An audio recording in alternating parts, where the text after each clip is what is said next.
Karen me pidió hablar sobre un estudio que hizo Atradius, que creo que sí fue distribuida, pero dudo que ustedes lo hayan leído, porque pues entre Navidad y fin de año, cuando salió generalmente tenemos mejores cosas que hacer que leer estudios económicos. Pero es un artículo sobre cómo nos ha pegado en América Latina la pandemia y qué podemos esperar de la economía en los diferentes países. Karen, ¿tú puedes presentar los slides? Si puedes poner el primero, por favor. Que es un slide que muestra los casos confirmados que tenemos en América Latina. Realmente América Latina ha sido mucho más pegado por el COVID-19 que otras áreas, otros países comparables. En el comienzo de diciembre, cuando hicimos este análisis, la región tenía como 10% de la población mundial, tenía 20% de los casos y la tercera parte de los fallecidos a nivel mundial. Y aunque en América Latina las pruebas no son tan generalizadas como en otros países, en otras palabras, probablemente hubo muchos más casos de lo que tenemos registrados, y las cifras son cifras oficiales y no todos los países son igual de transparentes en dar estas cifras. Hay varias razones por qué sucedió esto. Tenemos en América Latina, más que en otros países, redes de seguridad social más débiles. Tenemos más altos niveles de informabilidad en el sector laboral y tenemos una alta densidad de poblaciones en las zonas urbanas, y esto sí nos ha afectado. Como esto no fuera suficiente, desde mediados de diciembre hemos visto un alarmante incremento de los casos diariamente confirmados y también el incremento en los difuntos. Y esto es algo que aún más puede afectar las perspectivas económicas que tenemos para el año que viene. Si puedes poner la siguiente, por favor. Una gráfica donde podemos apreciar cómo han sido afectadas las economías en América Latina por la crisis. Un decremento esperado en 2020 de un 7.7%, que es mucho más que el promedio que los otros mercados emergentes, las economías de mercados emergentes han experimentado, que fue un 2.3%. También lo que vemos es que la recuperación esperada para 21, 4.6%, también es relativamente baja y muy por debajo también del promedio de 6.2% de todos los mercados emergentes. ¿Por qué? Pues las implicaciones generales del COVID, hicimos en el mundo todos lo mismo. Todos empezamos con lockdowns, con encerramientos, cerramos fronteras, hicimos restricciones en viajes, hicimos el social distancing, el distanciamiento social.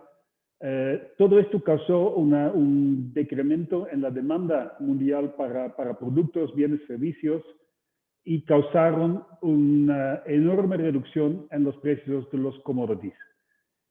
Esto fue lo que más pegó en América Latina que en otros países.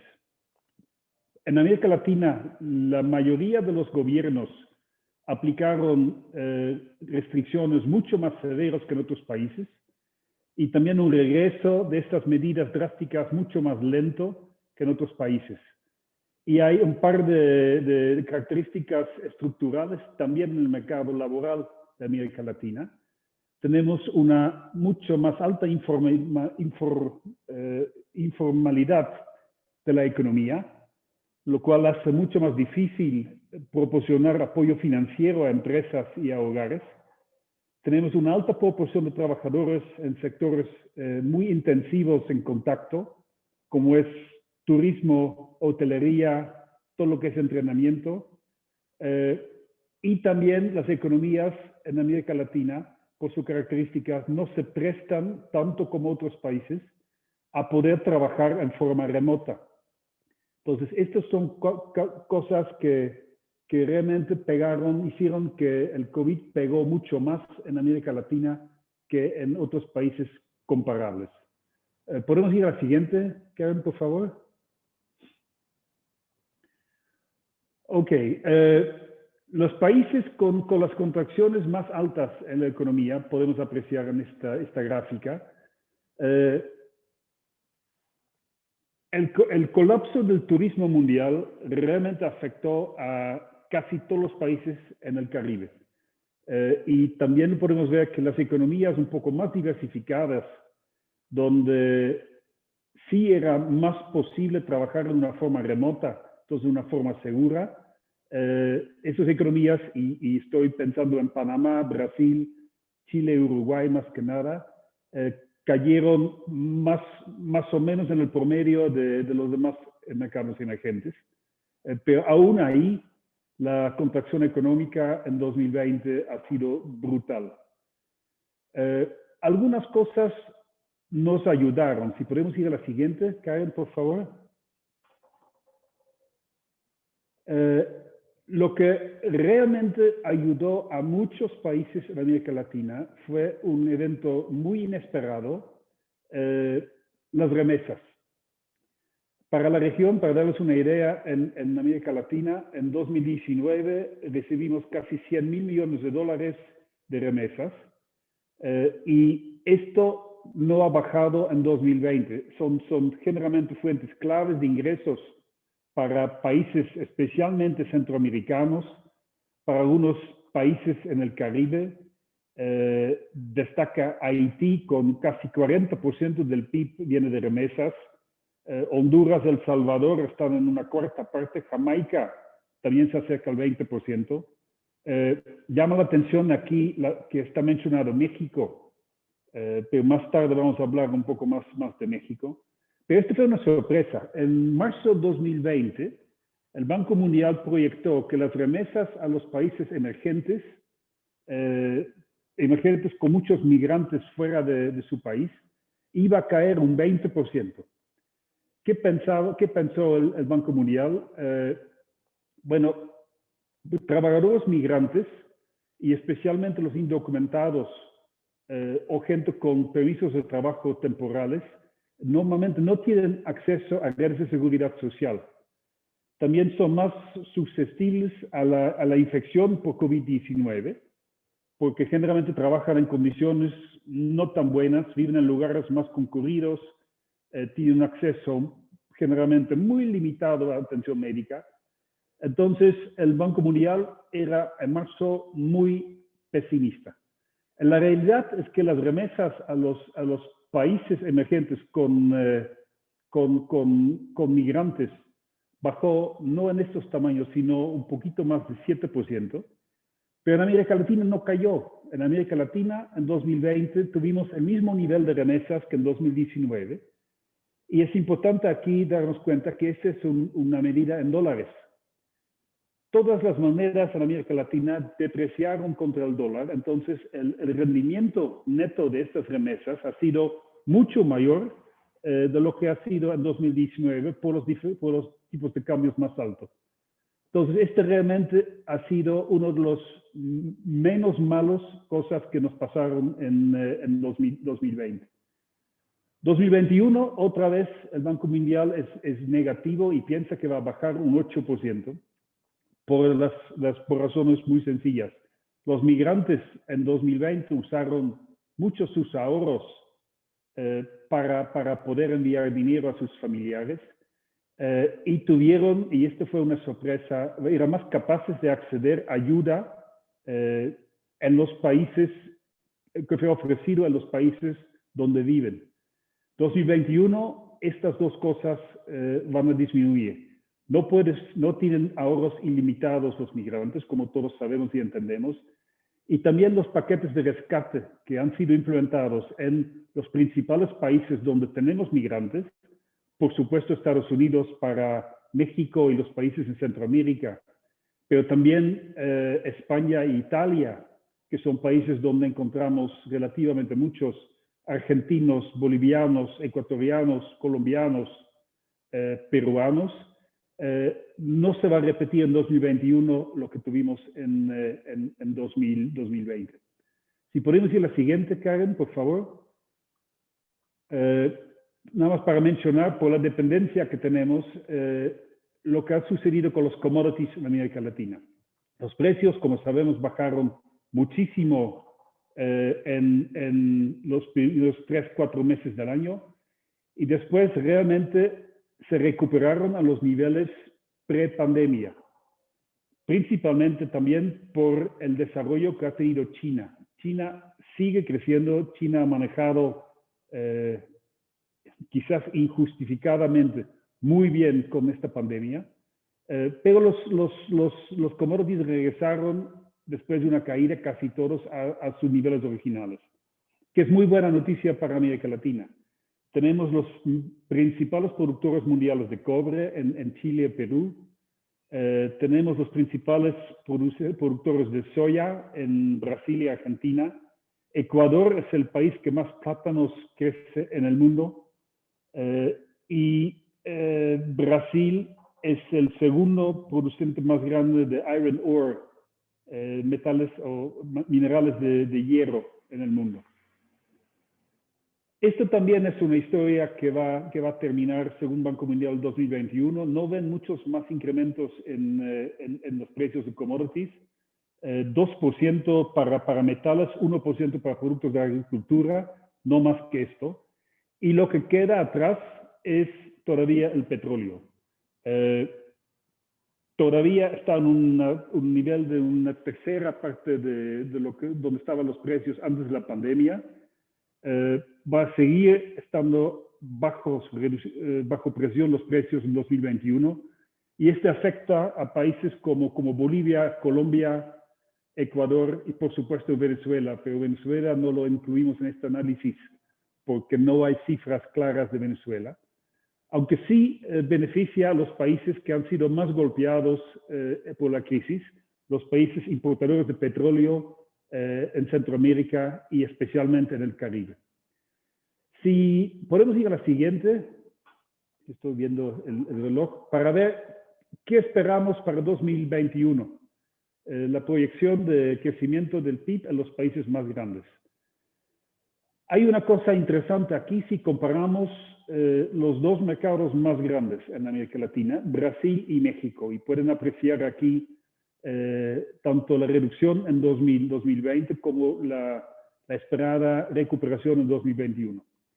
Son dos países que tienen muchas cosas en común. Son economías bien diversificadas, están basados en servicios, son exportadores modestos de petróleo, pero no es que el petróleo les afecta mucho. Tienen presidentes populistas que tomaron medidas no tan estrictas a nivel nacional para contener el COVID-19, comparado especialmente contra otros países.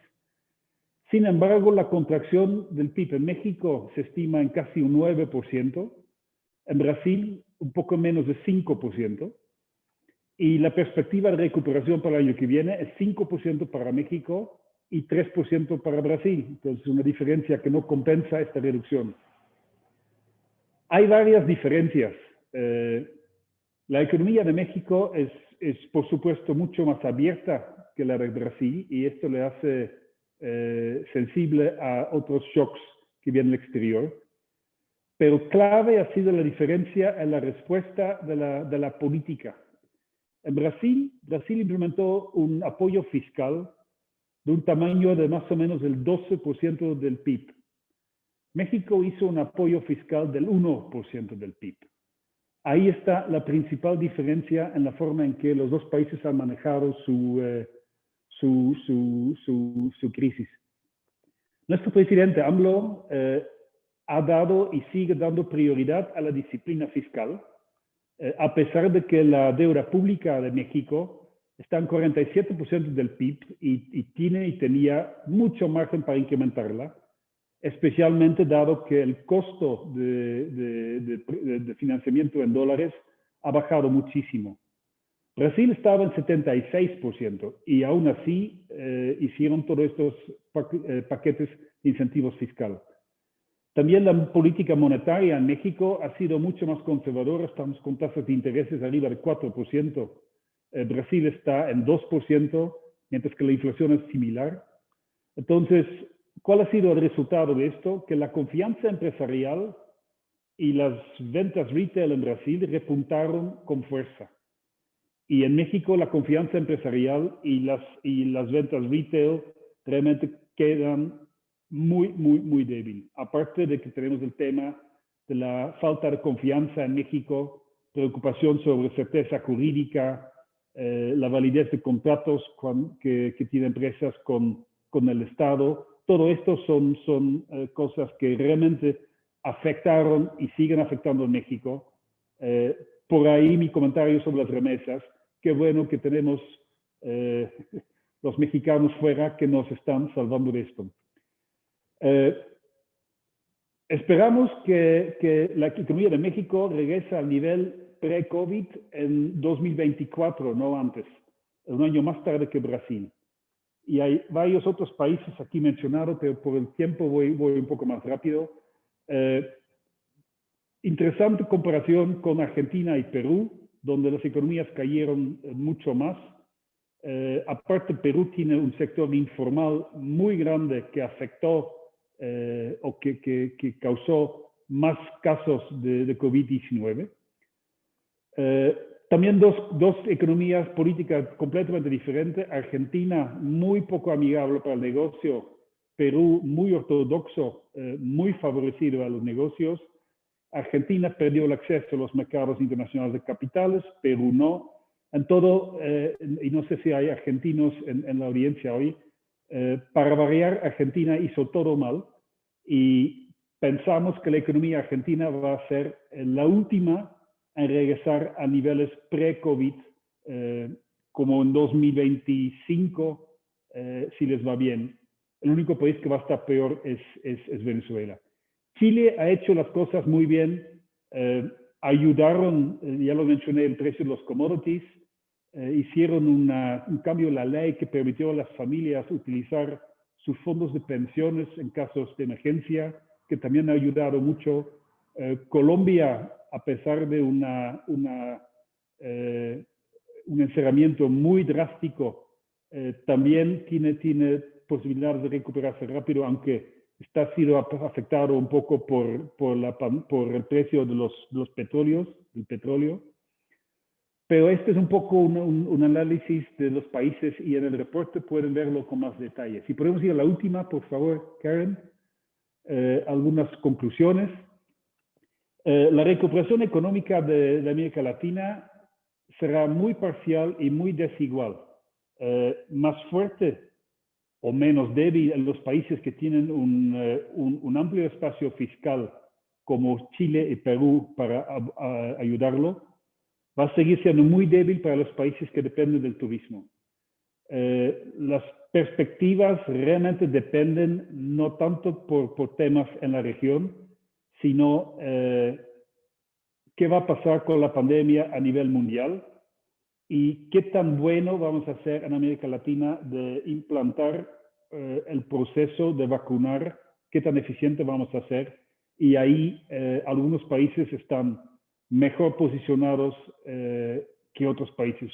Países con ingresos por cápita más alto y con instituciones médicas sólidas como Chile, Uruguay, Costa Rica también. Los demás van a estar más complicados. Escasez de la vacuna también es un problema, porque los países de América Latina optaron por la vacuna de AstraZeneca Oxford, porque es más barato, es mucho más fácil de transportar, no necesita ser guardado en menos 80 grados como el de Pfizer. El almacenamiento por eso también es más fácil. Pero vamos a tener unos años todavía muy difíciles para adelante. Alguna cosa positiva, creemos en Atradius, es el cambio de gobierno en los Estados Unidos. Trump ha tratado a América Latina como ha tratado a casi todo el mundo con la punta del pie. Pensamos que Biden va a tener mucho más interés en restablecer una buena relación con los países de América Latina. Va a trabajar en restablecer lo más rápido posible cadenas de suministro con la región. Hay planes, hay discusiones sobre ayuda económica a países más golpeados en América Latina. Entonces, es una señal que puede ser bastante bueno, pero realmente la recuperación de América Latina va a depender de qué tan rápido se recuperan nuestros mercados principales en el mundo. Gracias, Karen. Creo que con esto puedo terminar. Muchas gracias, Caro. Estuvo muy interesante y sobre todo qué bueno que pudimos cerrar con una noticia positiva, al menos.